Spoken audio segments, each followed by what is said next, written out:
أعوذ بالله من الشيطان الرجيم. بسم الله الرحمن الرحيم. يا أيها الذين آمنوا هل أدلكم على تجارة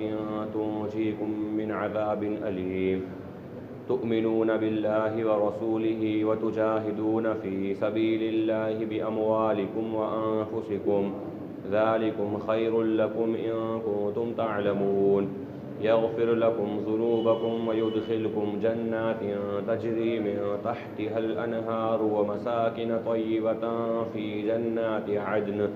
ذلك الفوز العظيم وأخرى تحبونها نصر من الله وفتح قريب وبشر المؤمنين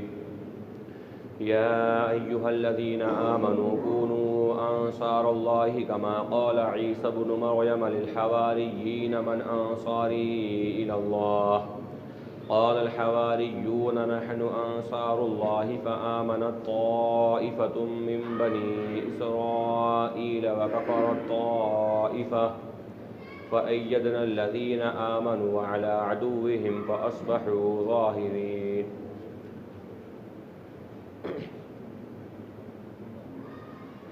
اے ایمان والوں، کیا میں تمہیں ایسی تجارت نہ بتاؤں جو تمہیں دردناک عذاب سے نجات دے؟ وہ یہ کہ تم اللہ اور اس کے رسول پر ایمان لاؤ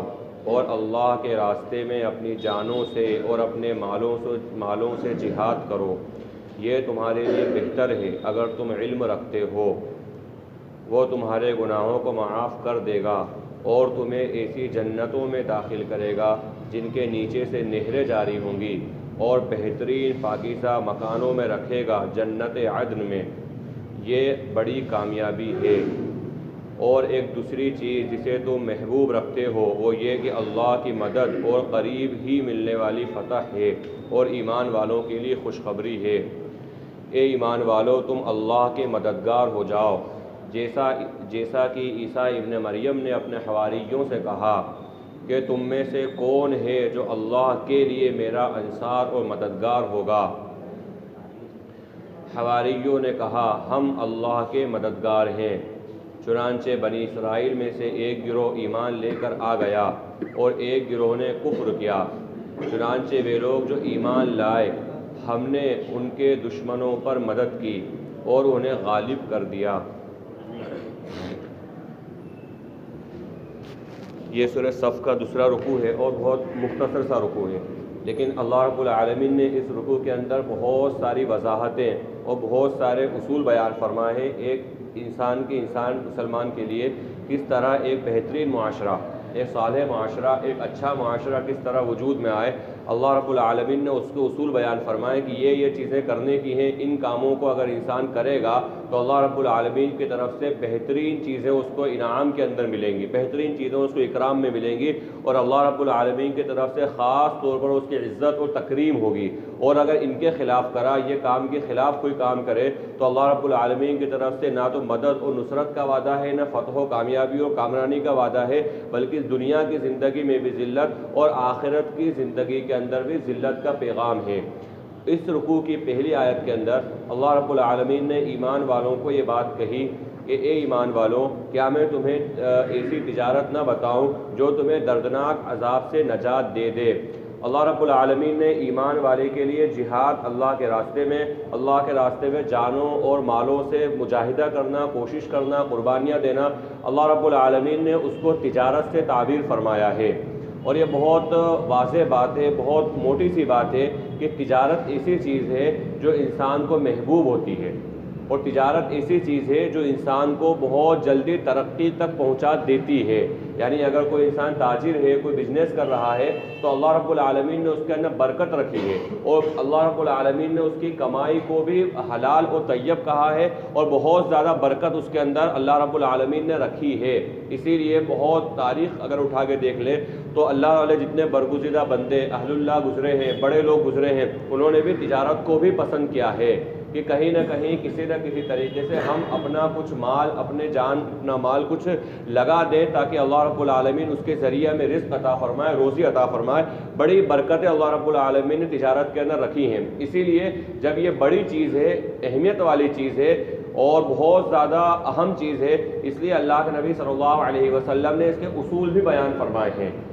محدثین نے اپنی کتابوں کے اندر تجارت کے ابواب قائم کر کے تاجروں کے لیے کیا مسائل ہیں، اللہ کے نبی صلی اللہ علیہ وسلم نے کون کون سی باتیں تاجروں کو کرنے کا کہا ہے، کن باتوں سے کرنے کا منع کیا، رکنے کا کہا ہے، کون سی باتیں تجارت میں غلط ہے، کون سی باتیں تجارت میں صحیح ہیں، کون سی چیزوں سے تجارت میں برکت ہوگی، کون سی چیزوں سے تجارت ختم ہو جائے گی، نقصان ہوگا، یہ بہت ساری چیزیں وضاحت کے ساتھ بیان فرمائی گئی ہیں۔ اس وجہ سے کہ ایک انسان کی فطرت ہے،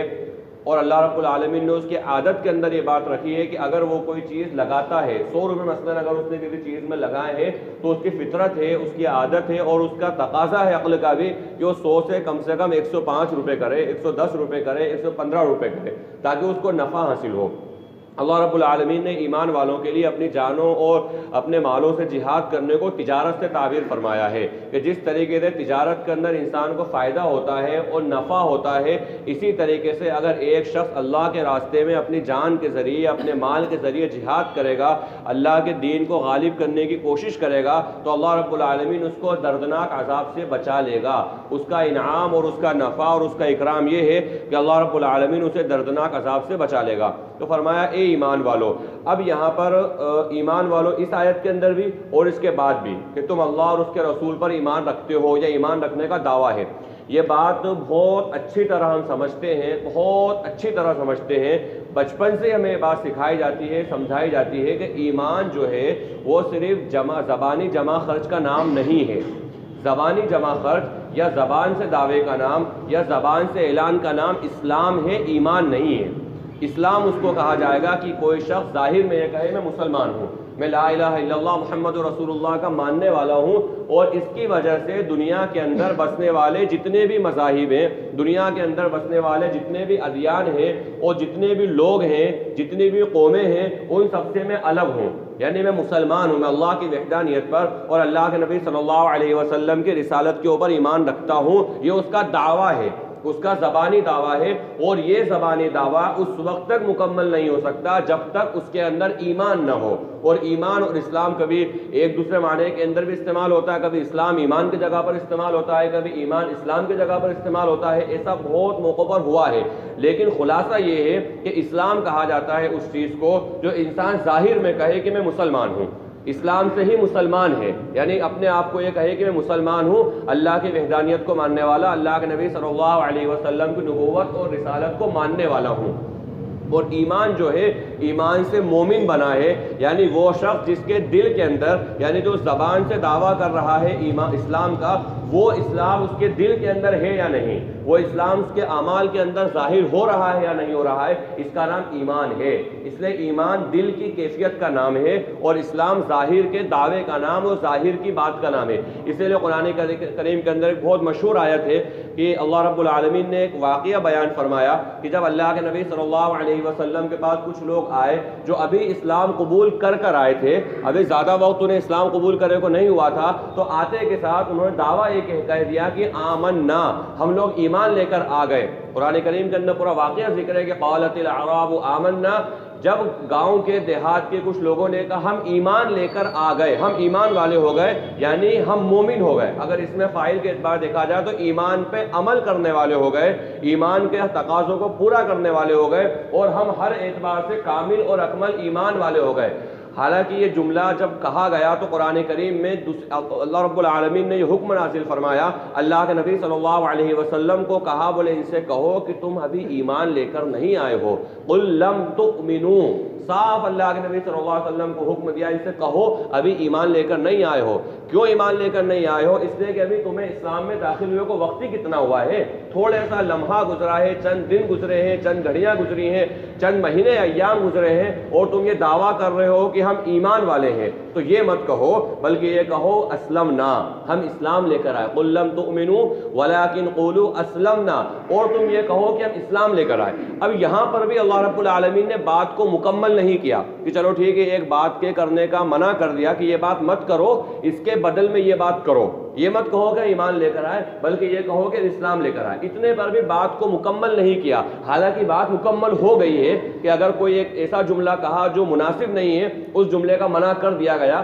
کہ یہ جملہ یہ سینٹنس استعمال مت کرو بلکہ یہ جملہ استعمال کرو، یہاں بات مکمل ہو گئی۔ لیکن اللہ رب العالمین نے ایمان کی اہمیت کو بتانے کے لیے، اس کی اہمیت کی تاکید کے طور پر بتانے کے لیے کہا ان سے یہ کہو کہ ابھی تم اسلام لے کر آئے ہو،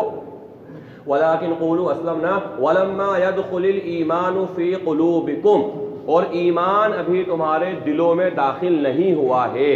یعنی ایمان کی جو کیفیت ہونا چاہیے، جس کے بارے میں اب اللہ کے نبی صلی اللہ علیہ وسلم کے وہ احادیث مبارکہ سامنے رکھیں کہ اللہ کے نبی نے فرمایا کہ مسلمان وہ ہے جس کی زبان سے اور اس کے ہاتھ سے دوسرا مسلمان محفوظ رہے۔ ایمان والا وہ ہے جو گالی گلوچ نہیں کرتا ہے۔ ایمان والا وہ ہے جس کے ہاتھ اور پاؤں اور زبان سے اس کا پڑوسی محفوظ ہے۔ ایمان والا وہ ہے جو خیانت نہیں کرتا ہے۔ ایمان والا وہ ہے جو جھوٹ نہیں بولتا ہے۔ ایمان والا وہ ہے جو وعدہ کرتا ہے تو وعدے کے خلاف نہیں کرتا ہے۔ ایمان والا وہ ہے جب کچھ معاملہ ہو جاتا ہے آپس میں تو گالم گلوچ نہیں کرتا ہے، مطلب سخت الفاظ استعمال نہیں کرتا ہے، ایسی چیزیں استعمال نہیں کرتا ہے جس سے کسی ایمان والے کو دل آزاری ہو۔ ایمان والا وہ ہے کہ سارے لوگوں کے حقوق ادا کرتا ہے۔ ایمان والے کی اللہ کے نبی صلی اللہ علیہ وسلم نے بہت ساری چیزیں بیان فرمائی، اسی لیے مشہور و معروف حدیث ہے کہ ایمان کی بہت ساری شاخیں ہیں، بہت ساری ایمان کی شاخیں، بعض روایتوں میں 70 شاخوں تک کا ذکر کیا گیا کہ یہ ایمان کی شاخ ہے۔ اب ظاہر سی بات ہے اگر کہیں انسان کی زندگی میں وہ کمی ہے یا میری اپنی زندگی کے اندر اس کے اوپر عمل نہیں ہو رہا ہے تو میں اپنے آپ کو مسلمان تو بہرحال کہہ سکتا ہوں، لیکن جو ایمان کا مطالبہ اللہ کر رہا ہے، ظاہر سی بات ہے اللہ کا مطالبہ صرف کلمہ لا الہ الا اللہ محمد رسول اللہ کے اعلان کا مطالبہ نہیں ہے، بلکہ اس اعلان کو اپنی زندگی کے اندر کتنا اتارا ہے اس کا مطالبہ ہے۔ اگر ہم احادیث مبارکہ کا مطالعہ کریں تو کئی جگہ لفظ اللہ کے نبی نے فرمایا لا ایمانہ، اس کا کوئی ایمان نہیں ہے۔ پھر آگے فرمایا کون ہے، کبھی کہا جھوٹے کا ایمان نہیں، کبھی کہا غدار کا ایمان نہیں، کبھی کہا خائن کا ایمان نہیں، اور کئی جگہ کا لا یؤمن احدکم، تم میں سے کوئی اس وقت تک مسلمان یا ایمان والا نہیں ہو سکتا۔ پھر آگے فرمایا کون نہیں ہو سکتا، یہ بہت تفصیل کے ساتھ اللہ کے نبی صلی اللہ علیہ وسلم نے بیان فرمایا، اور وہ اس لیے کہ اللہ رب العالمین ایمان والے کو مکمل طور پر ایمان والا دیکھنا چاہتا ہے۔ یہ نہیں کہ چند عبادات یا چند جو ہے عبادت بھی رسم کی شکل کے اندر، جیسا کہ کئی مرتبہ بات آئی، حضرت مولانا علی میاں صاحب نور اللہ مرقدہ کا مشہور و معروف جملہ کہ جو انہوں نے خاص طور پہ قربانی کے تعلق سے کہا لیکن وہ عام ہے، وہ جملہ یہ کہ ہماری قربانی بھی بلی کی طرح ہو گئی ہے۔ یعنی جس طریقے سے ایک دوسری کمیونٹی کے لوگ ہیں، غیر مسلم ہیں، وہ کسی وقت پہ بلی چڑھا دیتے ہیں اپنے معبود باطل کے سامنے، تو ایمان والے کا حال بھی یہ ہو گیا ہے کہ ایسا لگ رہا ہے کہ اب وہ قربانی بھی اس کے صرف بلی ہو گئی ہے۔ قربانی کا جو مقصد تھا، قربانی کے ذریعے جو چاہا جا رہا تھا، قربانی کی جو روح تھی، قربانی کے ذریعے اللہ کا تقرب تھا، وہ سب ختم ہو گیا۔ جو قرآن نے کہا کہ میرا جینا، میرا مرنا، میری نماز، میری قربانی سب اللہ کے لیے ہے، اس کا کوئی تصور نہیں۔ اور جو یہ کہا گیا کہ اللہ کو ایمان جو قربانی کرنے والے کا گوشت اور خون نہیں پوچھتا، تقویٰ پوچھتا ہے، اب تو حالت اتنی خراب ہے، اللہ ہم سب کی حفاظت فرمائے کہ جانور بھی اگر لے رہے ہیں قربانی کے لیے تو یہ سوچ رہے ہیں بچوں کا دل بہل جائے گا۔ اگر بچوں کا دل بہلانے کے لیے جانور لیا جا رہا ہے تو وہ قربانی کی روح نہیں آئے گی۔ بچوں کا دل بچے کھیل لیں گے اس سے۔ یہ الگ بات ہے کہ اگر قربانی کے لیے جانور لے کر کوئی انسان آیا تو بچے اس سے کھیلیں گے، یہ تو بالکل ایسی لاجک والی بات ہے کہ کوئی انسان گائے اور بھینس کو لے کر آیا دودھ کے لیے تو اسے گوبر تو ملے گا، لیکن کوئی گوبر کے لیے گائے بھینس کو نہیں خریدتا ہے، بھائی گوبر تو ایکسٹرا میں مل جاتا ہے۔ تو قربانی کے جانور خریدتے وقت بھی انسان کے دل میں یہ تصور نہیں ہے کہ میں اللہ کے لیے قربانی کرنے کے لیے جانور خرید رہا ہوں۔ کوشتا بولے بچے ہرستے ہیں، بچے جو ہے کھیل لیتے ہیں، یہ چیزیں قربانی یا اس بہانے کچھ لوگوں کا ملنا جو ہو جاتا ہے، کچھ دعوتیں ہو جاتی ہیں، کوئی رشتہ دار بیٹھ جاتے ہیں، کوئی باتیں ہو جاتی ہیں، یہ ساری چیزیں کا اگر گمان ہے، اگر دوسرے نمبر پر اگر ہے تو علماء فرماتے ہیں بہرحال کسی نہ کسی حد تک اجازت ہے، لیکن اگر یہ چیز پہلے نمبر پر اگر آ گئی، فرمایا کہ جس کا ارادہ ہی گوشت کھانے کا ہو گیا، جس کا ارادہ ہی بچوں کو بہلانے کا ہو گیا، جس کا ارادہ ہی صرف یہ ہو گیا چند رشتہ دار مل کر کے بیٹھ جائیں گے، وہ قربانی کی روح کو نہیں پہنچ سکتا۔ اس وجہ سے کہ جو مقصد تھا کہ اللہ کا تقرب، اس لیے بہت سارے موقعوں پر تو یہ ہو گیا ہے کہ انسان اپنا جانور بھی دیکھنا پسند نہیں کرتا ہے۔ اس لیے میں ایک بات یہ عرض کرتا ہوں کہ اگر ہمیں ہماری قربانی ہے، کسی ادارے کے اندر بھی اگر ہے، کسی اجتماعی جگہ پر بھی ہماری قربانی ہے، تو کم از کم ہم وہاں پر یہ تو دیکھیں کہ ہمارا حصہ کس جانور کے اندر ہے، یہ تو پتا چلے۔ اگر 7 حصے ہیں، 7 حصوں میں ایک حصہ میرا ہے، میں یہ تو جا کے دیکھوں کہ کس جانور کے اندر میرا حصہ ہے، تاکہ وہاں پر اس کے سر کے، اس کے جو جانور کے جسم کے اوپر میں ہاتھ پھیر سکوں۔ بڑی فضیلت۔ اب اگر ہم نے یہ ٹھیک ہے ایک ذمہ داری ادا کر دی، سبکدوش ہو گئے، لیکن جو روح ہونا چاہیے عبادت کی وہ روح نہیں ہوئی۔ یہی کہ یہ عالم عبادت کا نمازوں کے اندر ہے، تکبیر تحریمہ کہنے سے لے کر سلام پھیرنے تک اللہ کا دھیان نہیں آتا ہے۔ میں اپنی بات کر رہا ہوں، میں دل کے حال کوئی نہیں جانتا، لیکن ایک عام ماحول یہ ہے کہ تکبیر تحریمہ کہنے سے لے کے سلام پھیرنے تک پتہ نہیں چلتا ہے کہ میں نماز کس کے لیے پڑھ رہا ہوں۔ اللہ کے لیے نماز پڑھی جا رہی ہے، تکبیر تحریمہ سلام تک پھیر دیا، سارے خیالات آ گئے دنیا کے، ساری باتیں دنیا کی آ گئی ہیں، اور دنیا کی باتیں آ جانے کے بعد دل کو جما بھی دیا۔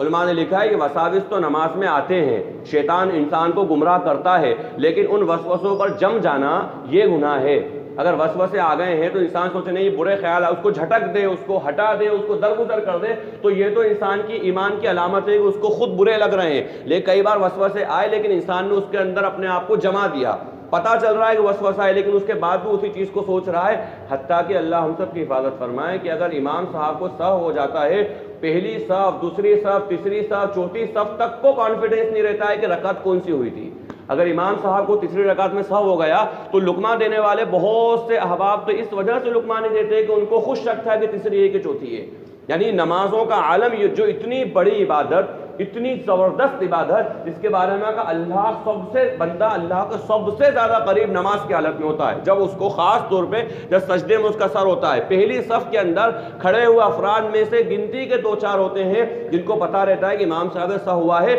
پوری کے پوری صف جو ہے پتہ ہی نہیں چلتا ہے کہ کون سے رکعت۔ امام صاحب کو سہو اگر ہو گیا تو مصلیوں کو بھی ہو گیا، 2-2 3-3 4-4 جو ہے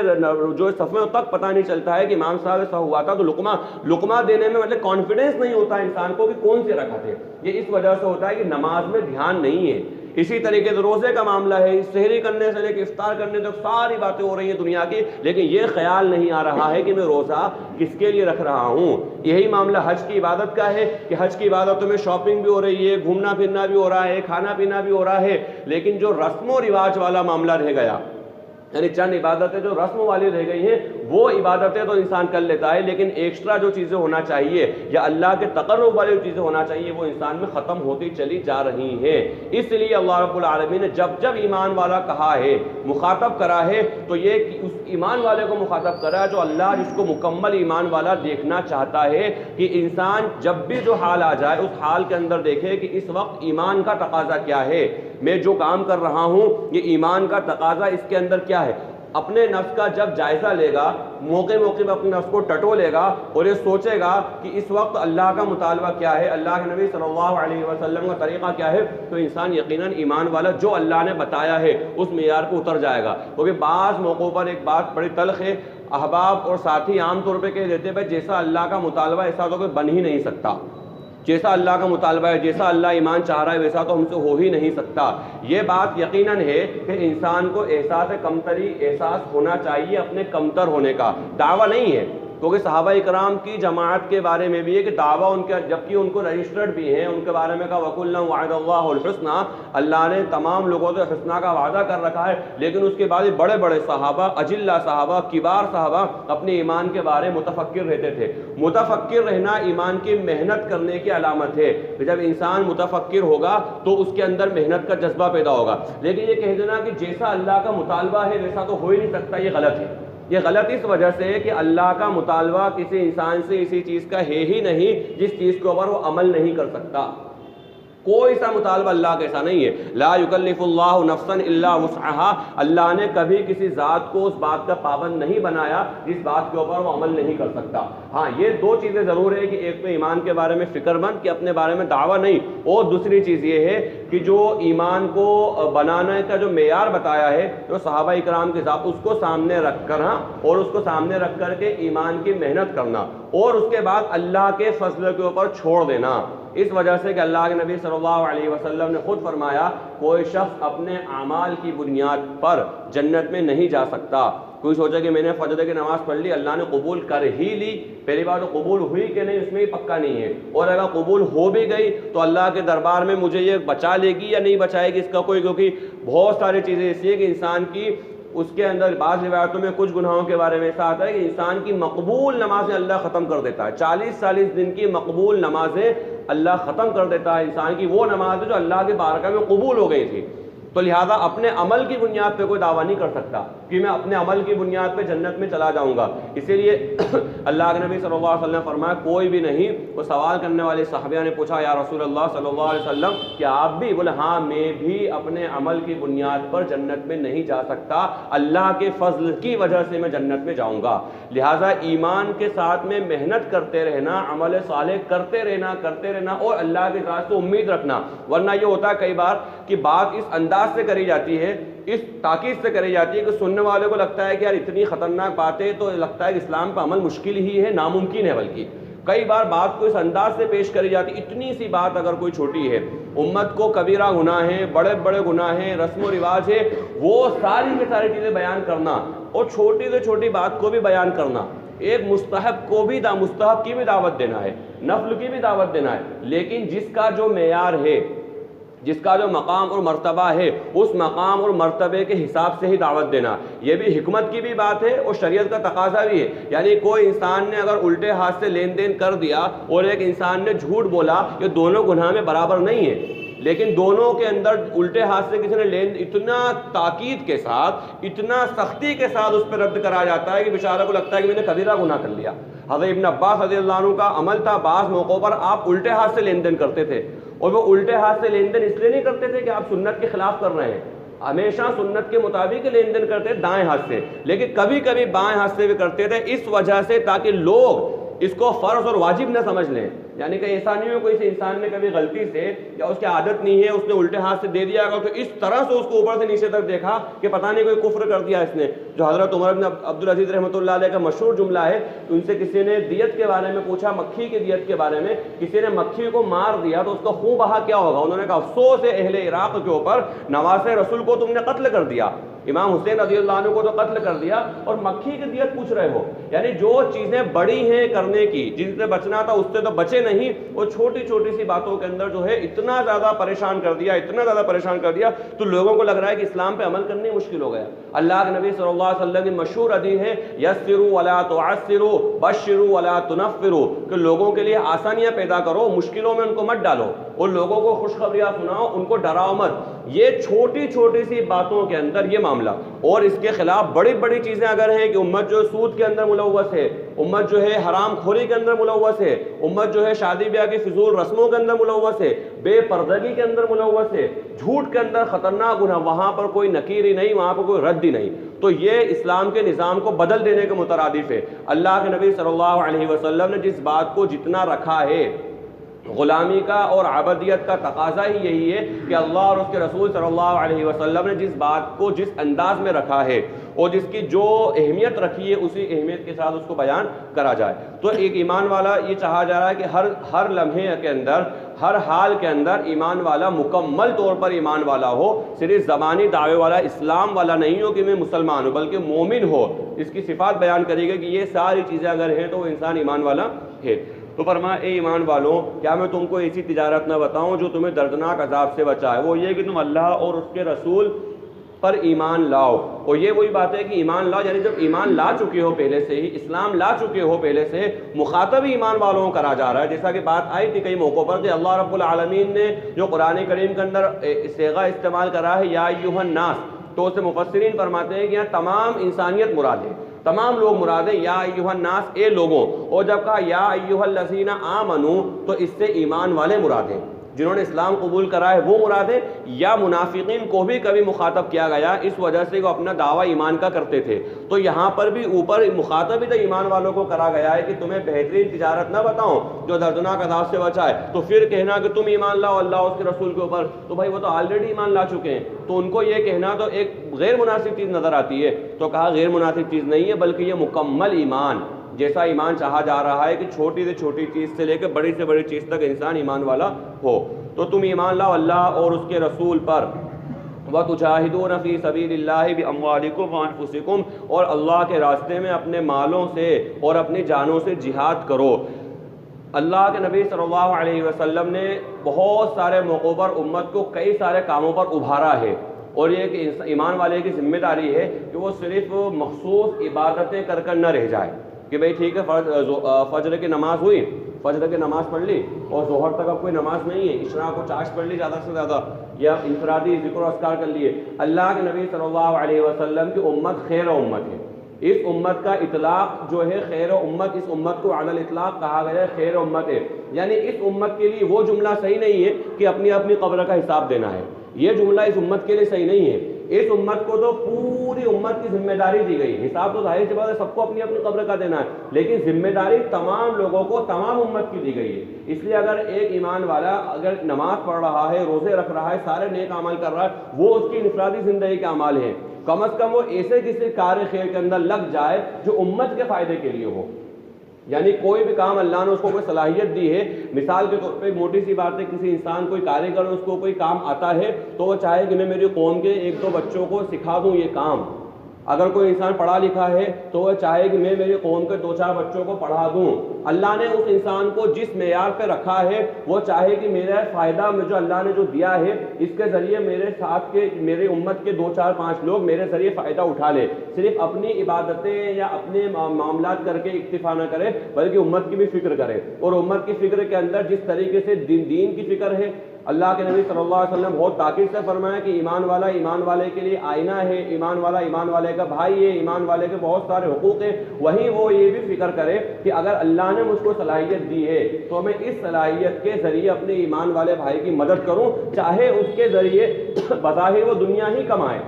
اگر اللہ نے کوئی ہنر دیا ہے، کوئی صلاحیت دی اگر، تو یہ سوچے کہ میرے قوم کے دو چار بچوں کو میں تیار کر دوں تاکہ یہ بھی ان کے لیے ان کے ہاتھ میں ہنر ہو جائے، ان کے ہاتھ میں ایک کام آ جائے، ان کو ایک طریقہ آ جائے جس کے ذریعے اپنی دنیا بھی جو ہے سنوار لیں اور آخرت بھی اس کے ذریعے وہ حلال طریقے سے کمائیں تو آخرت بھی سنوارے۔ تو بہت ساری ایسی چیزیں ہیں کہ اللہ کے نبی صلی اللہ علیہ وسلم نے ابھارا ہے کرنے والے کاموں کے اوپر کہ صرف نفلی انفرادی عبادتوں پر اکتفا نہ کرے بلکہ امت کی فکر کرے، اور امت کی فکر میں اس کی دین کی فکر اور اس کی دنیا، کیونکہ دین اور دنیا اصل الگ ہے ہی نہیں۔ اگر کوئی انسان حلال و طیب رزق، کسی انسان نے حلال و طیب کام سے اپنے ایمان والے بھائی کو لگا دیا، کوئی سا بھی کام اس کو آتا تھا، اگر اس نے اپنے ایمان والے بھائی کو اس کے اندر لگا دیا اور وہ حلال و طیب کما رہا ہے، حلال و پاکیزہ رزق کما رہا ہے، اللہ اس کو بھی ثواب دے گا۔ جس طریقے سے اگر اس نے اس کو نماز سے لگا دیا تھا تو ظاہر سی بات نماز جیسی عبادت کا ثواب چاہے نہ ہو لیکن حلال کمائی کا ثواب بھی اس کو ملے گا، کیوں؟ اس نے اپنے ایمان والے بھائی کی مدد کری اور اس کو ہاتھ پکڑ کے اس کی صحیح رہنمائی کر دی۔ تو اللہ کے نبی نے بہت ساری چیزوں پر ابھارا ہے۔ اب یہاں پر جو بات ہے وہ جہاد فی سبیل اللہ کی، جیسے کہ سورہ صف کے شان نزول میں یہ بات تھی کہ جو شروع میں دعوے کر رہے تھے کہ ہمیں اگر پتہ چل جائے کہ اللہ کے نزدیک سب سے زیادہ محبوب ترین چیز کون سی ہے تو ہم اس کے اوپر لگ جائیں گے، اور جب بتا دیا گیا کہ اللہ کے راستے میں محبوب ترین چیز جہاد ہے اور قتال ہے تو اس سے جو ہے پیٹ بچا کر نکل گئے۔ تو وہ شان نزول کے اندر یہ بات ہے کہ اس کے خاص طور پر اللہ رب العالمین نے اس کو جہاد کے تعلق سے صورت کو نازل فرمایا ہے۔ تو کہا کہ تم ایمان لاؤ اللہ اور اس کے رسول پر اور اس کے راستے میں اپنی جانوں سے اور اپنے مالوں سے جہاد کرو۔ اب دیکھیے جہاد کا جہاں تک تعلق ہے، بعض موقعوں پر اللہ رب العالمین نے خود قرآن کریم کے اندر اور اللہ کے نبی صلی اللہ علیہ وسلم نے احادیث مبارکہ کے اندر لفظ جہاد کو کئی جگہ پر استعمال کیا ہے۔ یہ صرف اور صرف قتال کے معنی میں نہیں آتا ہے، یعنی جہاد جو ہے مجاہدے کے معنی میں بھی آتا ہے۔ جیسے ایک جگہ اللہ رب العالمین نے فرمایا کہ والذین جاہدوا فینا لنہدینہم سبلنا۔ اب یہ سورہ فرقان کی آیت ہے، وہ سورہ فرقان مکی صورت ہے، مکہ مکرمہ میں نازل ہوئی، اور ظاہر سی بات ہے جہاد کی فرضیت یا جہاد کی اجازت مدینہ منورہ میں ہوئی جہاں کا اذن للذین یقاتلون بانہم ظلموا، ان لوگوں کو اجازت دی جاتی ہے جنگ کرنے کی جن پر ظلم کیا گیا۔ تو جہاد کے معنی کے لفظ میں بہت وسعت ہے، بہت ساری چیزوں کے اندر اللہ کے نبی صلی اللہ علیہ وسلم نے جہاد کا استعمال فرمایا ہے مجاہدے کا، لیکن قتال کے معنی میں وسعت نہیں ہے۔ قتال جو لفظ ہے اس کے اندر تنگی ہے، قتال کو جو ہے دین کے کسی دوسرے کام کے لیے استعمال کرنا غلط ہے، جہاں اللہ کے نبی صلی اللہ علیہ وسلم نے یا خود اللہ تبارک و تعالیٰ نے قتال کا کہا ہے، جیسے یہیں پہ پیچھا ان اللہ یحب الذین یقاتلون فی سبیلہ، اب قتال کو اگر کوئی شخص پڑھنے پڑھانے پہ لگا رہا ہے، قتال کو کوئی دعوت و تبلیغ پہ لگا رہا ہے، قتال کو کوئی خانقاہی نظام پر لگا رہا ہے، قتال کو کوئی تذکیر کے لیے لگا رہا ہے، نصیحت کے لیے لگا رہا ہے، تو یہ غلط ہے۔ اس وجہ سے قتال کے معنی ہی مقاتلہ کرنے کے ہیں، جنگ کرنے کے، ہتھیاروں سے ٹکرانے کے ہیں، ایمان کی اسلام کی سربلندی کے لیے اپنی جانوں کے نذرانے پیش کرنا اور اس کے لیے جو اقدام کرنا، اس کا نام قتال ہے۔ قتال کے معنی میں بہت تنگی ہے، تو قتال کے معنی میں وسعت نہیں ہے۔ قتال تو وہی ہے جس کی اللہ کے نبی صلی اللہ علیہ وسلم نے فرمایا، جب اجازت دے دی گئی جہاد کی تو اللہ کے نبی قتال کی تو اللہ کے نبی نے مشورہ فرمایا کہ اب بتائیے جنگ کیسے کرنا ہے۔ وہاں اللہ کے نبی نے قتال کے معنی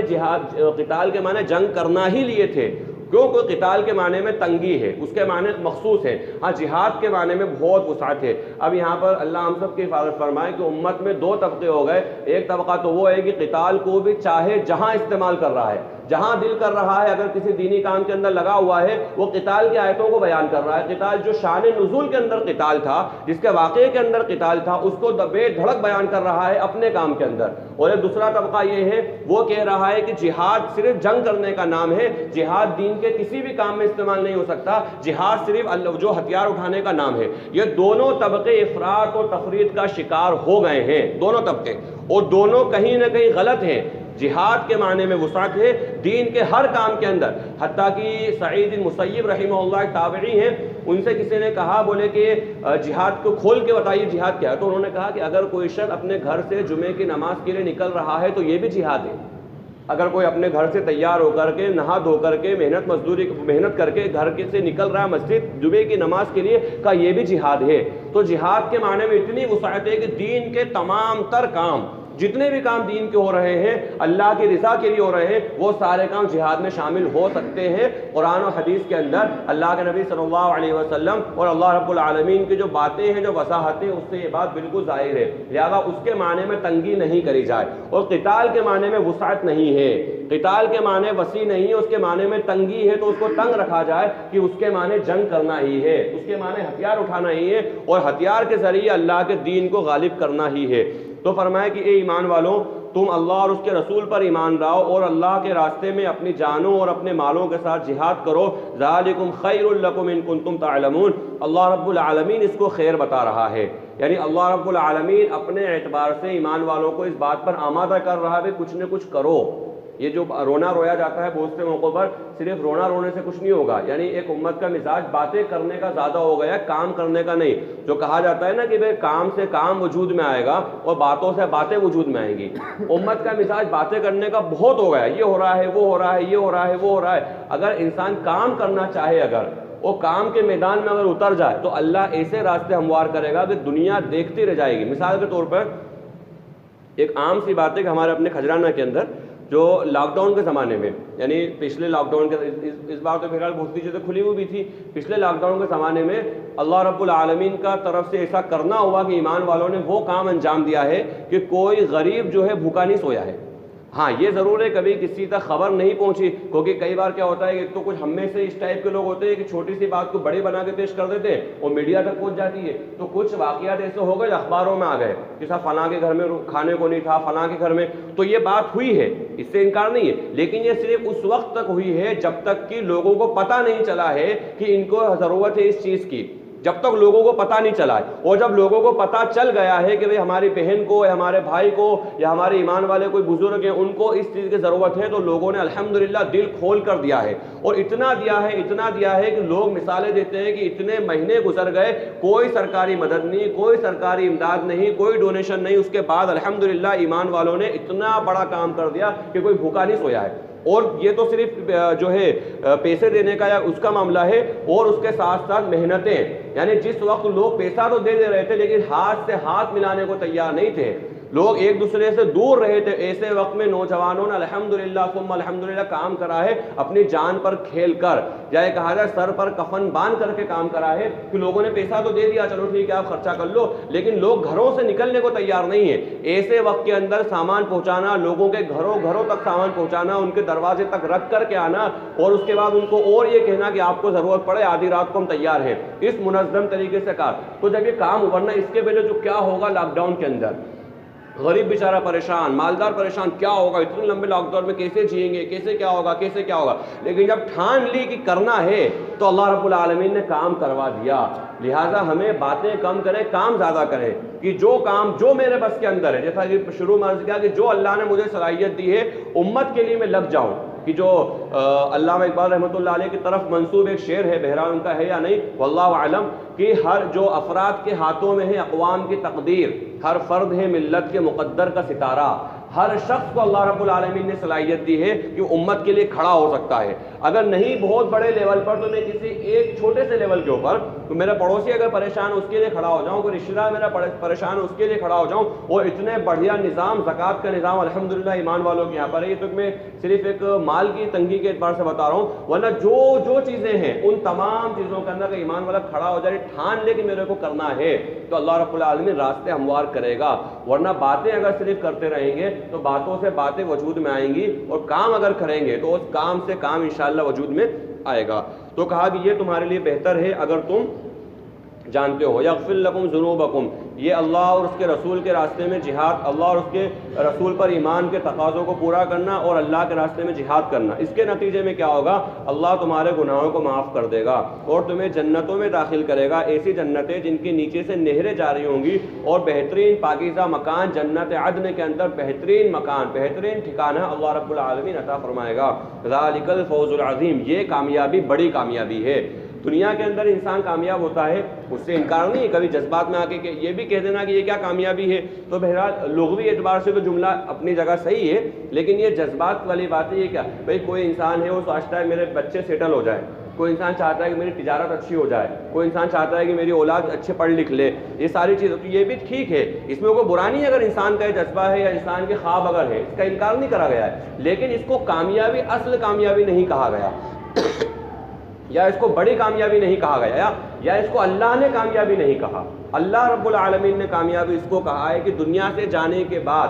یا جیسے انسان کی آنکھ مچے اس وقت کے جو معاملات ہیں اگر وہ درست ہو گئے, اگر وہ معاملات صحیح ہو گئے تو یہ انسان کامیاب ہے. اسی لیے ان چیزوں کو بنانے کے لیے کبھی بھی اللہ اور اس کے رسول سے بغاوت نہیں کرنا چاہیے. یعنی اگر حلال اور پاکیزہ طریقے سے اگر اللہ رزق دے رہا ہے خوب بڑا, 1 سے 4 دکان کرے, 4 سے 40 کرے, 40 سے 400 کرے, کوئی منع نہیں ہے, لیکن وہاں پر حرام کی آمیزش نہ ہو. اسی طریقے سے انسان کو اگر پڑھنا ہے خوب پڑھے, اچھی طرح خوب اعلیٰ سے اعلیٰ تعلیم حاصل کرے, لیکن وہاں پر بھی حرام کی آمیزش نہ ہو. یعنی اس چھوٹی کامیابی کے چکر میں اللہ کو ناراض نہ کرے, وہ کامیابی جس کو بڑی کامیابی کہا گیا ہے. ذالک الفوز العظیم, یہ بڑی کامیابی ہے اور اللہ اس کو کامیابی کہہ رہا ہے. یہ کامیابی تو ہماری اپنی نظر میں ہے کہ ٹھیک ہے انسان جو ہے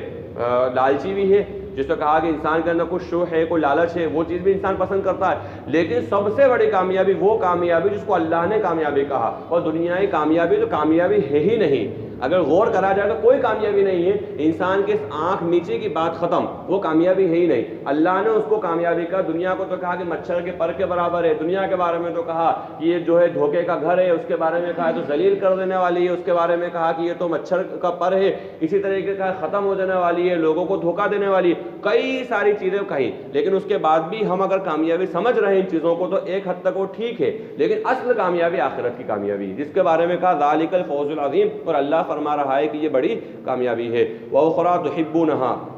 وَأُخْرَىٰ تُحِبُّونَهَا, اور دوسری چیز جس کو تم محبوب رکھتے ہو. محبوب رکھتے ہو, یہاں کوئی بات جو کہا کہ انسان میں تھوڑا سا لالچ ہے, یعنی اللہ رب ایمان والا جو ہے, ایمان کی جو کامیابی ہے اور اس کے وعدے ہیں اللہ کی طرف سے جنت کے, اس تمام پہ ایمان والے کو یقین الحمدللہ, کوئی ایمان والا اس کا انکار نہیں کرتا ہے کہ جنت نہیں ہے نعوذ باللہ, یا کوئی انکار کرے مسلمان ہی نہیں ہے. لیکن اس کے بعد بھی کہیں نہ کہیں انسان کے دل میں یہ ہوتا ہے کہ میرے کو جلدی سے کچھ مل جائے, جلدی سے، یعنی دنیا تو بہرحال جنت تو ملے گی دنیا سے جانے کے بعد، لیکن دنیا کے اندر ہی کچھ مل جائے، ایسی چیز جو اپنی آنکھوں سے، انہی دنیا کی آنکھوں سے دیکھ لوں انسان کے، اور اس چیز کو کوئی ناپسند بھی نہیں کرا گیا ہے، ایسا نہیں کوئی ناپسند ہے، بلکہ اللہ نے کہا پہ تھوڑا سا لالچ تو انسان کے اندر ہے، تو اللہ خود کا وَأُخْرَىٰ تُحِبُّونَهَا، اور ایک دوسری چیز کو تم پسند کرتے ہو، وہ پسند کرنا یہ کہ دنیا کی کامیابی، تم چاہتے ہو کہ دنیا کے اندر بھی کچھ مجھ کو مل جائے، تم اس کے محبوب رکھتے ہو، تو اللہ کہہ رہا ہے کہ دنیا کا بھی وعدہ ہے ان چیزوں کے اوپر کہ نصر من اللہ، اللہ کی طرف سے مدد ہوگی، اور فتح قریب، اور بہت قریب ہے تم کو اللہ فتح دے گا، اور چاہے فتح خیبر مراد ہو، فتح مکہ مراد ہو، یا اللہ کے نبی صلی اللہ علیہ وسلم کے دنیا سے جانے کے بعد صحابہ کرام کو دور میں فتوحات اسلامیہ شروع ہوئی، بڑے بڑے قلعے، بڑی بڑی حکومتیں، بڑی بڑی سلطنتیں اللہ نے صحابہ کرام کے قدموں میں ڈال دی، یا تو وہ مراد ہو، کوئی سی بھی کامیابی، بہرحال اس سے دنیا کی کامیابی مراد ہے کہ اللہ رب العالمین اس کے ذریعے بھی تمہاری آنکھیں ٹھنڈی کر دے گا۔ وبشر المؤمنین، اور ایمان والوں کے لیے خوشخبری ہے، اے ایمان والوں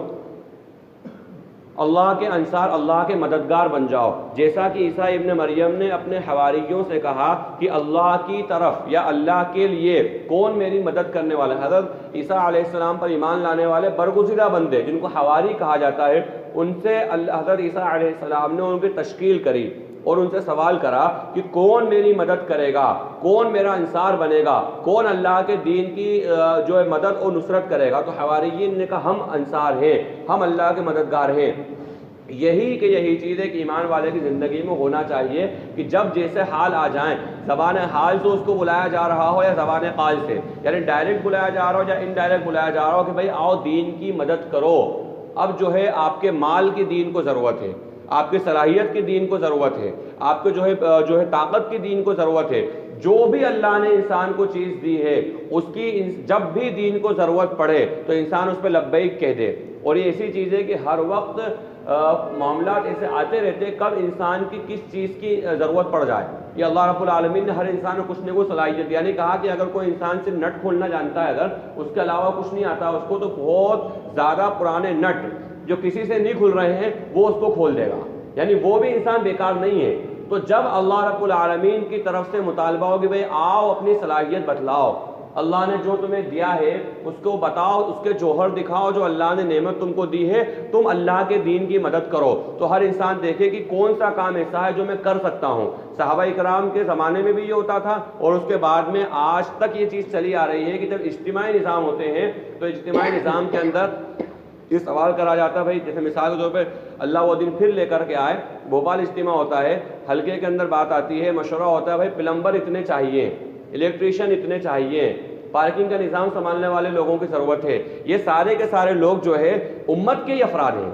اب اللہ نے اگر اس کو کسی اعتبار سے صلاحیت دی، بھائی کسی کو اللہ تعلیم کرانے کی صلاحیت دی ہے، کسی کو اللہ نے جو ہے ترجمہ کرنے کی صلاحیت دی ہے، کسی کو اللہ نے قرآنوں میں بات کرنے کی صلاحیت دی ہے، کسی کو اللہ نے اسٹوڈنٹس کو لے کر چلنے کی صلاحیت دی ہے، کسی کو کچھ بھی نہیں، آپ اللہ فارغ ہو کے آگے 40 دن کے لیے مجھے جہاں بھیج دو میں جماعت لے جا سکتا ہوں، اللہ نے عمارت کی صلاحیت دی ہے۔ اب یہ صلاحیت جب آتی ہے تو اس میں جان نہیں چھڑانا، یہ میں اس لیے کہہ رہا ہوں کہ یہ میرا اپنا درد دل ہے کہ ساتھیوں کو دیکھا ہے کہ ایک دو دن کے لیے ہو سکتا ہے، جس کا عذر ہو اس کی بات الگ ہے، ہر انسان اپنی کیفیت زیادہ جانتا ہے، لیکن بظاہر کئی بار عذر نظر نہیں آتا ہے، بھائی 3 دن کی جگہ 5 دن جانا ہے، آخر اس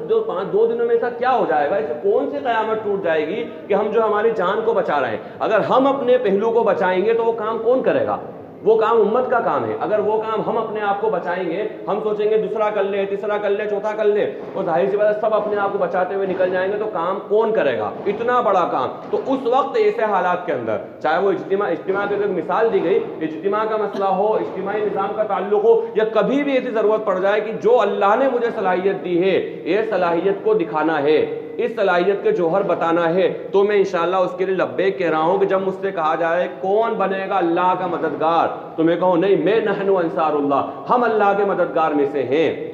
اللہ مجھ کو قبول کر لے کہ میں اللہ کا مددگار بنوں۔ انسان یہ بات کہے وہ بڑی خوشی کے ساتھ اس بات کو کہے، بڑے افسوس کے ساتھ نہیں کہ جو ہے چہرہ بچاتے ہوئے یا لگ رہا ہے کہ صاحب وہ اب تو فائنل نام دینا ہے تو 2-4 دن ساتھی غائب ہو گئے، یہ ہوتا ہے ایسا، کبھی عذر کی وجہ سے بھی ہوتا ہوگا، کبھی ساتھی بسا ہوگا زیادہ شرمندہ بھی کر دیتے ہیں، وہ بھی نہیں کرنا چاہیے، اتنا زیادہ شرمندہ کر دیا کہ سامنے والے نے موبائل بند کر لیا، یہ تو بہرحال غلط ہے، لیکن کئی بار ایسا ہوتا ہے کہ انسان کر سکتا ہے تو وہاں پر اپنی جان نہیں بلکہ خوشی خوش اللہ تو نے مجھے قبول کرا اس بات کے لیے کہ میں اجتماعی نظام میں پورے لائٹ کا انتظام کر سکتا ہوں، یا اللہ میں اس پہ لبیک کہتا ہوں، اے اللہ اگر تو نے مجھے صلاحیت دی کہ میں تعلیم کرا سکتا ہوں، میں اس پہ لبیک کہتا ہوں، تو نے مجھے صلاحیت دی میں ترجمہ کرا سکتا ہوں، میں اس پہ لبیک کہتا ہوں۔ تو اسی طریقے جب بھی اجتماعی نظام آ جائیں، جب بھی امت کو ضرورت پڑے، ہماری صلاحیت کی ضرورت پڑے تو ہم لبیک کہنے والے بن جائیں۔ تو کہا اے ایمان والو اللہ کے مددگار بن جاؤ، جب مطالبہ ہو رہا ہے مدد کا اس وقت اللہ کے مددگار بن جاؤ، جیسا کہ عیسیٰ ابن مریم نے کہا اپنے حواریین سے، انہوں نے بھی مطالبہ کرا کہ کون مددگار بنے گا، میری مدد کون کرے گا اللہ کے لیے، اللہ کے راستے میں، اللہ کے دین کے غلبے کے لیے کون میری مدد کرے گا؟ تو حواریون نے کہا قال نحن انصار اللہ، ہم اللہ کے مددگار ہیں۔ فآمنت طائفۃ من بنی اسرائیل، چنانچہ بنی اسرائیل میں سے ایک گروہ ایمان لے کر آیا، وکفرت طائفہ، اور ایک دوسرے گروہ نے کفر کرا۔ اور ایمان والوں کو اللہ نے بہت نواز دیا، بہت نوازا اللہ نے، اور جنہوں نے کفر کرا ان کے بارے میں قرآن کریم میں نص قطعی ہے، قرآن کریم کی آیت مبارکہ ہے، اللہ رب العالمین کا فیصلہ ہے کہ لعن الذین کفروا من بنی اسرائیل علی لسان داؤد وعیسی ابن مریم، اللہ رب العالمین کی طرف سے لعنت اور پھٹکار اور بددعا اور ذلیل کر دینے والا معاملہ ہوا ان لوگوں کے ساتھ جو بنی اسرائیل کے کافر تھے، بنی اسرائیل میں سے جنہوں نے کفر کرا تھا۔ اور یہ بات اللہ رب العالمین نے کہا کہ ہم نے ان کے اوپر کفر اور پھٹکار، یہ نہیں کہ صرف بس پھٹکار مار دی ان کے اوپر یا ان کو بددعا دے دی یا اس کا اعلان کر، بلکہ یہ پھٹکار اور یہ بددعا اللہ نے اپنے دو برگزیدہ انبیاء کے ذریعے، اور جو انبیاء صاحب شریعت نبی تھے، عیسیٰ علیہ السلام اور حضرت داؤد علیہ السلام، جن کو ایک کو انجیل دی گئی، ایک کو زبور دی گئی، ایسے جلیل القدر انبیاء، ایسے جلیل القدر رسول جو صاحب شریعت تھے، جن کو اللہ نے قانون دیا تھا، ان انبیاء کے ذریعے اللہ نے ان کے اوپر لعنت اور پھٹکار اور ملامت کری، کیوں؟ کیونکہ وہ لوگ جو ہے کفر اختیار کر چکے تھے۔ اب یہاں پر جو بات آ رہی، مفسرین فرماتے ہیں کہ یہ بات اوپر سے جو بات چلی آ رہی ہے اللہ کے مددگار نہ بننے پر، یعنی اللہ کے مددگار نہیں بنے، انصار اللہ میں سے نہیں ہوئے، تو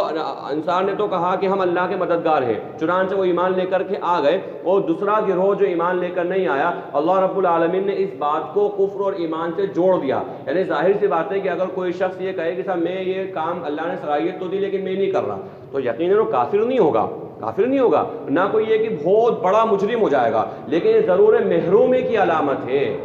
محرومی کی علامت ضرور ہے کہ اللہ نے کوئی صلاحیت کسی انسان کے اندر دی تھی اور اس نے اپنے آپ کو بچا لیا، یہ محرومی کی علامت ہے۔ اور محرومی جو اللہ ہم سب کی حفاظت فرمائے، قاری صدیق صاحب بانوی رحمۃ اللہ علیہ فرمایا کرتے تھے کہ اللہ رب العالمین نے جو صلاحیت دی اس میں لگ جاؤ، چاہے تمہیں چھوٹی سی چیز کرنا پڑے، اگر صلاحیت دی ہے اللہ نے اس کے اوپر لگ جاؤ، اگر نہیں تو پھر اللہ رب العالمین جب تم چاہو گے اللہ مجھ سے کام لے لے، جب تم چاہو گے کہ اللہ مجھ سے کام لے لے، اس وقت بھی اللہ کام نہیں لے گا۔ بہت ساری ایسی چیزیں کہ انسان نے ٹال دیا، چھوڑ دیا، رہنے دو، لیکن بعد میں خود چاہ رہا ہے، جذبہ اس کا آ رہا ہے کہ یہ کام میں کروں، لیکن اللہ نے اس کو دودھ کی مکھی کی طرح نکال کر پھینک دیا کہ جب کرنے کا موقع تھا، جب ضرورت تھی۔ اسی لیے خاص طور پہ ان لوگوں کے بارے میں، صحابہ اکرام کو، بہرحال صحابہ اکرام کے جو ہے مطلق صحابیت کے اندر تو کوئی فرق نہیں ہے، سارے صحابہ، چاہے وہ حضرت ابوبکر صدیق رضی اللہ عنہ ہو یا حضرت وحشی رضی اللہ عنہ، تمام کے تمام صحابہ اکرام، صحابیت کے اندر کوئی فرق نہیں ہے، لیکن جو مرتبے کے اندر اور مقام میں فرق رکھا ہے قرآن نے اسی لیے رکھا ہے کہ فتح مکہ سے پہلے جو ایمان لے کر آ گئے تھے، اور جنہوں نے فتح مکہ سے پہلے خرچ کرا اللہ کے راستے میں، اور فتح مکہ سے پہلے جنہوں نے قتال کرا اللہ کے راستے میں، ان لوگوں کا مقام اور مرتبہ ان کے برابر نہیں ہو سکتا، مطلب بعض والے لوگوں کا مقام مرتبہ ان کے برابر نہیں ہو سکتا، اس وجہ سے کہ انہوں نے اس وقت دین کی مدد کری ہے جب دین کو بہت زیادہ ضرورت تھی۔ اب یہاں پر ایک بات میں عرض کر دوں، اس سے ہٹ کر ایک یہ سمجھ لے نصیحت کی یا سبق کی، کہ عام طور پہ ہمارے یہاں یہ ہوتا ہے دعوت کے کام کرنے والے ساتھیوں میں بالخصوص، کہ جو پرانے ہیں ان کو لے کر نہیں چلتے، یہ بڑی تلخ بات ہے۔ یعنی اگر پرانے ہیں جنہوں نے کام کرا ہے، اس وقت جس وقت کام کرنے پر تکلیفیں دی جاتی تھیں، آج ہم ہمارے علاقے کی بات کر لیں، ہمارے اندور کی بات کر لیں، الحمدللہ ثم الحمدللہ، اللہ کا لاکھوں بار کروڑوں بار احسان ہے کہ اگر ساتھی کہیں پر بھی گشت کر لے تو کوئی بات نہیں سنے گا، یہ تو ہو سکتا ہے، لیکن کسی کی ہمت نہیں کہ اٹھا کے گالی بک دے، کسی کی ہمت نہیں ہے کہ وہ چہرے پر تھوک دے، یا کسی کی ہمت نہیں ہے کہ وہ ہاتھ اٹھا لے۔ لیکن ایک دور ایسا تھا، ہمارے بڑوں نے، ہمارے بزرگوں نے، ہمارے اسلاف نے وہ کام کرا ہے، گالیاں کھا کر کام کرا ہے، مار کھا کر کام کرا ہے، تکلیفیں سہ کر کے کام کرا ہے، اور آج نوجوان طبقہ کچھ وقت لگ گیا اللہ کے راستے میں، 2-4 چلے لگ گئے، 1-4 مہینے لگ گئے، تو اپنے آپ کو اتنا بڑا سمجھ رہے ہیں کہ بزرگوں میں انمیخ نکال رہے ہیں کہ فلاں ذمہ دار ہو گیا اس میں مشورے میں نہیں آ رہے ہیں، فلاں بھائی ان سے پوچھو کیا وجہ ہے مشورے میں کیوں نہیں آ رہے ہیں، آخر کیا تکلیف ان کو ہو گئی ہے، اور اگر نہیں آ رہے ہیں ان کے پاس جا کے ان کے سروں پہ ہاتھ رکھواؤ کہ آپ کی دعا ہی کافی ہے۔ بڑوں کے مین میخ نکالنا کام میں آگے بڑھنا نہیں ہے کہ کوئی انسان سوچے کہ 2-4-5 چلے لگ گئے، 1-8 بیرون کا سفر ہو گیا، بیرون کا سرٹیفکیٹ آ گیا، میں فارن ریٹرن ہوں، اور اس کے بعد سوچے کہ بڑوں کے اندر تنقید کروں۔ اللہ رب العالمین نے جس طریقے سے بڑے صحابہ کے بارے میں کہا تھا، حضرت مولانا یوسف صاحب نور اللہ مرقدہ فرماتے تھے کہ جس طریقے سے اللہ نے بڑے صحابہ کے بارے میں کہا تھا کہ بعد کے جو لوگ صحابیت میں سب شریک ہیں لیکن اس کے بعد بھی مقام مرتبے کو ان کو نہیں پہنچ سکتے، جو فتح مکہ سے آج تو دعوت کے کام کے اندر جان لگانا بھی آسان ہے، مال لگانا بھی آسان ہے، وقت لگانا بھی آسان ہے۔ ایک دور یہ تھا کہ دعوت کے کام کے اندر انسان مال تو لگا سکتا تھا، وقت تو لگا سکتا تھا، لیکن جان لگانا بہت مشکل تھی۔ سروں پر کفن باندھ کے جایا جاتا تھا، مسجدوں میں ٹھہرنے نہیں دیا جاتا تھا، اور یہ آج بھی بہت سارے علاقوں کے اندر ہے۔ اللہ نے ہمارے علاقے الحمدللہ ثمر آور کر دیا، پھل دے رہا ہے، درخت ایسا ہو گیا تنا آور کے پھل دے رہا ہے، تو بزرگوں کی قربانیاں ہیں، اس کی جڑوں کے اندر ان کا خون اور پسینہ ہے۔ لہذا کام کرنے والے ساتھی کبھی بھی مبالغے میں نہیں آئے یا کبھی مغالطے میں نہیں آئے کہ ہم تو جو ہے 2-4-5 سفر ہو گئے ہمارے، اب بڑوں کو تو یوں نہیں کہا، بڑوں پہ تنقید کر رہے ہیں۔ ارے ان سے دعا کا کہے، ان سے گزارش کریں کہ یہ معاملہ ہے، کیا آپ سرپرست سے کریے، آپ بس ہمارے پاس آ کر کے بیٹھ جائیے، یہی آپ کا کافی ہے۔ تو جس طریقے سے صحابہ اکرام کا مقام مرتبہ بلند تھا بڑے صحابہ اکرام کا، اسی طریقے دین کے کسی بھی کام کرنے والا، دعوت سے مطلب نہیں ہے، کوئی بھی تحریک ہو، کوئی بھی تنظیم ہو، کوئی بھی جماعت ہو جو اللہ اور اس کے رسول کے لیے کام کر رہے ہیں، اگر ان کے پچھلے لوگ ہیں، ظاہر سی بات ہے کچھ جنریشن گیپ بھی ہو جاتا ہے، کچھ حالات بھی ساتھ نہیں دیتے ہیں، کوئی بیماریاں بھی لگ جاتی ہیں، تو ان پہ تنقید نہیں کریں، بلکہ یہ کہیں کہ آپ نے اس دور میں کام کرا ہے جب کام کرنے کا تصور بھی نہیں تھا، آپ نے اس دور کے اندر محنت کری ہے جب محنت کرنے والے محنت کر سکتے تھے لیکن بہت زیادہ مجاہدے، بہت زیادہ قربانیاں دینا پڑی، آج تو ہم کو لگے لگا درخت مل گئے۔ لہٰذا ایسا نہیں ہو، بلکہ یہ ہو کہ ہم ان کے پاس جائیں، ان سے دعا کی درخواست کریں، اور اگر کچھ کمی کوتاہی ہے، کچھ کبھی شیطان نے کوئی بات لگا دی، کیونکہ شیطان تو وہ ہے نا جو کہا کہ انبیاء اور اولیاء کے سامنے اکھاڑے میں آیا ہے، اس نے کئی لگائی مجھے کر دی، کوئی ایسی بات کہہ دی جو ناگوار ہو گئی، تو اس کو بیٹھ کر کے صاف کر لیں۔ تو کہا کہ جب حواریوں نے کہا کہ ہم اللہ کے مددگار ہیں، فآمنت طائفہ، چنانچہ ان میں سے ایک گروہ ایمان لایا بنی اسرائیل میں سے، اور ایک گروہ نے کفر اختیار کرا، فَأَيَّدْنَا الَّذِينَ آمَنُوا عَلَىٰ عَدُوِّهِمْ، چنانچہ ہم نے ایمان والوں کی ان کے دشمنوں پر مدد کری۔ یہ اللہ کا دنیا ہی کے اندر نقد وعدہ ہے کہ اگر مکمل ایمان پر اگر آ گئے تو اللہ مدد کرے گا، یقینی بات ہے۔ فَأَصْبَحُوا ظَاهِرِينَ، اور وہ سب غالب ہو گئے۔ بسم اللہ الرحمن الرحیم، اللہم صلی علی محمد وعلی آل محمد کما صلیت علی ابراہیم وعلی آل ابراہیم انک حمید مجید، اللهم بارك على محمد وعلى آل محمد كما باركت على إبراهيم وعلى آل إبراهيم إنك حميد مجيد، اللهم اغفر وارحم وأنت خير الراحمين، اللهم اغفر لي وارحمني واهدني وعافني وارزقني، اللهم أرنا الحق حقا وارزقنا اتباعه وأرنا الباطل باطلا وارزقنا اجتنابه، رب اجعلني مقيم الصلاة ومن ذريتي ربنا وتقبل دعاء، ربنا اغفر لي ولوالدي وللمؤمنين يوم يقوم الحساب، اللهم آنس وحشتي في قبري، اللهم ارحمني بالقرآن العظيم واجعله لي إماما ونورا وهدى ورحمة، اللهم ذكرني منه ما نسيت وعلمني منه ما جهلت وارزقني تلاوته آناء الليل وآناء النهار واجعله لي حجة يا رب العالمين، ربنا آتنا في الدنيا حسنة وفي الآخرة حسنة وقنا عذاب النار، جزا الله عنا محمدا ما هو أهله صلى الله عليه وسلم، سبحان ربك رب العزة عما يصفون وسلام على المرسلين والحمد لله رب العالمين۔